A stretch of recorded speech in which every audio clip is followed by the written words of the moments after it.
ये क्या कर रही है तुम? मीम साहब वो मैं पढ़ाई कर रही थी। पढ़ाई कर रही थी? मैंने तुझे काम करने के लिए बोला था, ना कि पढ़ाई करने के लिए।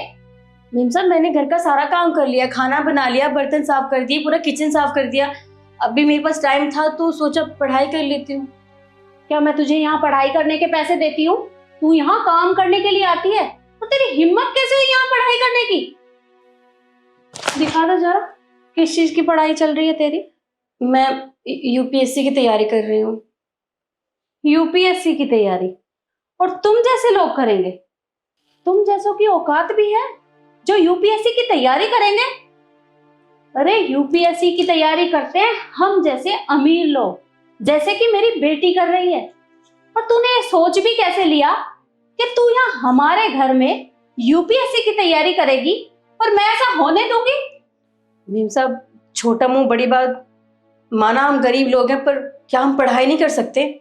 नहीं, तुम जैसे गरीब लोगों की औकात नहीं है जो यूपीएससी की तैयारी करेंगे। देख, मैं करवाती हूँ तेरी पढ़ाई। मीम साहब क्या कर रहे हो? मीम साहब ऐसा मत।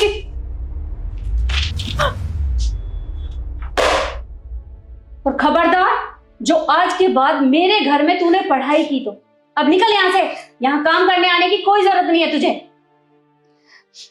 ये मत उठा, हाथ लगाया ना तो बाहर फिकवा दूंगी। निकल यहां से।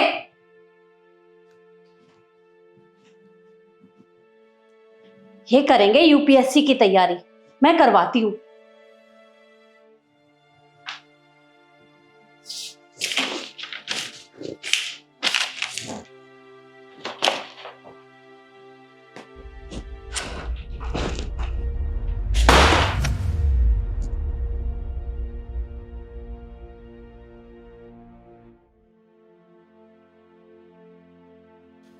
सुनो, सुनो, अरे सुनो। जी मीम साहब। मैं जानती हूँ अंदर मेरी माँ ने तुम्हारे साथ क्या किया है। तुम्हें बहुत ज्यादा उल्टा सीधा बोला है। देखो, मैं उनकी तरफ से तुमसे माफी मांगती हूँ। हो सके तो प्लीज हमें माफ कर देना। मीम साहब आप क्यों माफी मांग रहे हो? गलती तो हम जैसे गरीब लोगों की है जो हमने पढ़ाई करने की जरूरत की। और सही तो कहा था मीम साहब ने, हमारी औकात नहीं है जो हम बड़े सपने देख सकें। ये कैसी बातें कर रही हो तुम? दोबारा कभी ना ऐसी बातें मत करना। पढ़ने लिखने का अधिकार ना सबका होता है, चाहे वो गरीब हो या अमीर हो। पढ़ाई लिखाई पे सबका अधिकार होता है। और मैं जानती हूँ कि उन्होंने तुम्हारी बुक्स भी फाड़ दी थी, इसीलिए मैं तुम्हारे लिए नई बुक्स लाई हूँ, क्योंकि मैं भी आईएएस की तैयारी कर रही हूँ। तो ये तुम रख लो, मैं अपने लिए नई ले लूंगी। लो। नहीं मीम साहब इसकी जरूरत नहीं है, मैं खरीद लूंगी कहीं ना कहीं से। कैसी बातें कर रही हो तुम?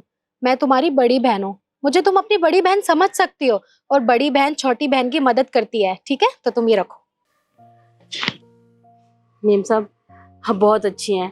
आपको पता है मेरा कोई भाई बहन नहीं है, पर जैसे आपने मदद की है ना मेरी, मुझे ऐसा लगा जैसे मेरी मेरी बड़ी बहन ने मेरी मदद की हो। और आपका ये एहसान मैं जिंदगी भर नहीं भुला सकती। और भगवान मुझे इतना काबिल बनाए ताकि मैं आपकी मदद कर सकूं जब आपको मेरी जरूरत हो, जैसे आज आपने मेरी मदद की है। और तुम्हारे कुछ पैसे भी रह रहे हैं ना, तुमने बहुत दिन काम भी किया है यहाँ पे। एक मिनट।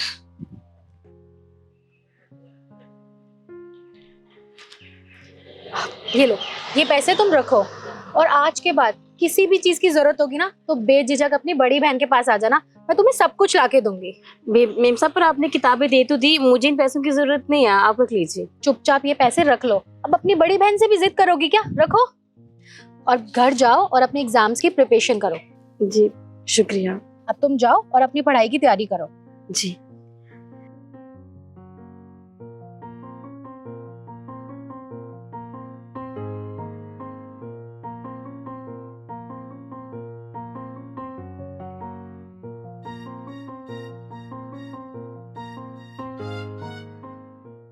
माँ, आपके इलाज के लिए पूरे 15 लाख रुपए चाहिए। मेरी जितनी भी सेविंग्स थी ना, सब कुछ मिला के सिर्फ 5 लाख रुपए इकट्ठे हुए हैं। मुझे समझ नहीं आ रहा मैं बाकी के पैसे कहाँ से लाऊं। अरे बेटा, मैंने तुझे कहा ना कि तू परेशान मत हो। और मुझे इलाज की जरूरत नहीं है, मुझे कुछ नहीं होगा। देख बेटा, भगवान सब ठीक कर देंगे, बस तू ऐसे परेशान मत हो। माँ आप कैसी बातें कर रही हैं कि आपको इलाज की जरूरत नहीं है? आपको पता है डॉक्टर ने साफ साफ कह दिया है कि अगर तुम्हारी माँ का ऑपरेशन नहीं हुआ ना तो वो ठीक नहीं हो पाएंगी, और आप कहती हैं आपको इलाज की जरूरत नहीं है। देखिए मैं आपके लिए पैसे पैसे ले आऊंगी। पर बेटा इतने सारे पैसे तू कहाँ से लाएगी? अच्छा एक काम कर, मेरे पास ना ये गहने हैं और बहुत सारे गहने अलमारी में भी रखे हैं। ये सारे गहने बेचकर कुछ ना कुछ इंतजाम तो हो ही जाएगा, तू ये ले जा। नहीं नहीं माँ, आप ये कैसी बातें कर रही हैं? इतने से पैसों के लिए मैं आपके गहने नहीं बेच सकती। मुझे याद है कि ये गहने आपको पापा ने कितने प्यार से दिए थे, और मैं ये गहने बेच दूं? बिल्कुल भी नहीं माँ, अभी आपकी बेटी जिंदा है, वो आपके लिए पैसों का जुगाड़ कर ही लेगी। आप ये रखिए। पर बेटा गहने होते ही किस लिए हैं? ताकि बुरे वक्त में हमारे काम आए, और गहने तो दोबारा भी बन जाएंगे। अभी तुझे पैसों की जरूरत है ना, तो तू ये गहने ले जा। मैं देखती हूँ कौन है।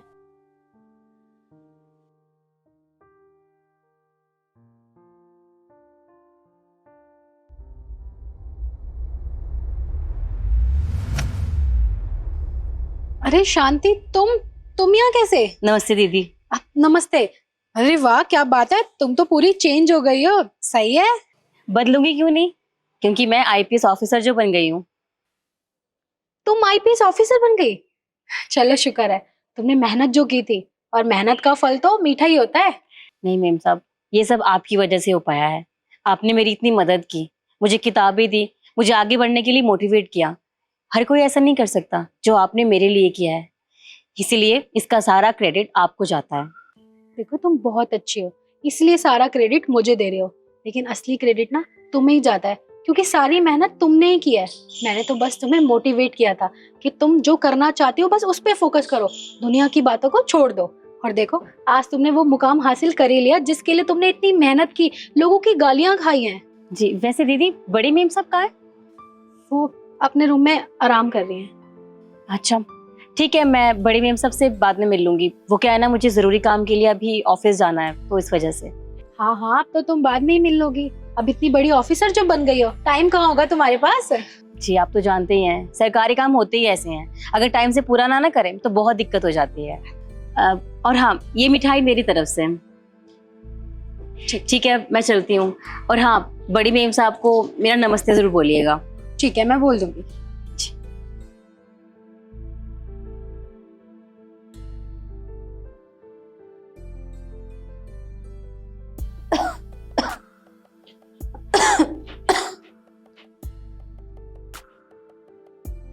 कौन था बेटा? माँ आपको याद है 1 साल पहले हमारे यहाँ पे कांता काम करती थी? हाँ हाँ माँ, आपको पता है वो आईएएस ऑफिसर बनना चाहती थी, और देखो आज वो आईएएस ऑफिसर बन गई। उसने अपना सपना पूरा कर लिया। क्या वो लड़की आईएएस ऑफिसर बन गई? जी माँ, आपको पता है वो बहुत मेहनत करती थी, और आज देखो उसकी मेहनत का फल उसे मिल ही गया। तूने सही कहा बेटा, वो लड़की इतनी मेहनत कर रही थी, भगवान ने उसकी सुन ली। और देखना, मैंने उस समय उसके साथ कितना गलत किया था। उस गलती का पछतावा मुझे आज भी है। मुझे ऐसा नहीं करना चाहिए था उसके साथ। सही कह रही है माँ, आपने उसके साथ बिल्कुल भी अच्छा नहीं किया था। और देखो वो फिर भी चली आई और हमारे लिए मिठाई लेकर आई है। मिठाई? और ये क्या है बेटा, ये किसने दिया? माँ ये मिठाई के डिब्बे के साथ ही था, मैंने भी नहीं देखा। मैं देखती हूँ।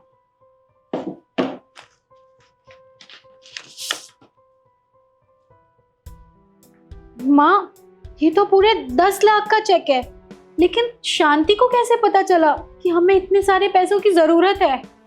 10 लाख रुपए?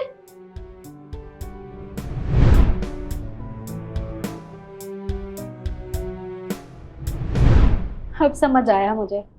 माँ आपको पता है जब आपने उसकी बुक्स फाड़ दी थी और उसे धक्के मार के घर से निकाल दिया था, तब ना मैंने उसकी मदद की थी एक बड़ी बहन बन के। मैंने उसे कहा था कि तुम मन लगा के पढ़ाई करना, और जो भी तेरा सपना है ना वो जरूर पूरा होगा। और आज देखो, आज उसने अपना फर्ज भी निभा दिया और हमारी हमारी मदद करके गई है। हाँ बेटा, शांति ने अपना फर्ज बहुत अच्छे से निभाया, पर मैंने उसके साथ बिल्कुल भी अच्छा नहीं किया। अरे उस वक्त वो पढ़ाई कर रही थी और मैंने उसे पढ़ाई नहीं करने दी, यहाँ तक कि उसकी किताबें भी फाड़ दी थी और डस्टबिन में फेंक दी थी। आज मुझे अपनी गलती का बहुत पछतावा है। वो मुझे मिलेगी तो मैं उससे माफ़ी ज़रूर मांगूंगी। माँ, हम उसके मिलने का इंतजार ही क्यों करेंगे? आप जानती नहीं है कि उसने हमारी कितनी बड़ी मदद की है। अब हम उसके घर चलते हैं, मैं उसे थैंक यू भी कह दूंगी और आप उससे माफी भी मांग लेना। ठीक है बेटा, मैं माफ़ी मांगने ज़रूर जाऊंगी। माँ, आप आराम कीजिए, मैं अभी आती हूँ। ठीक है बेटा।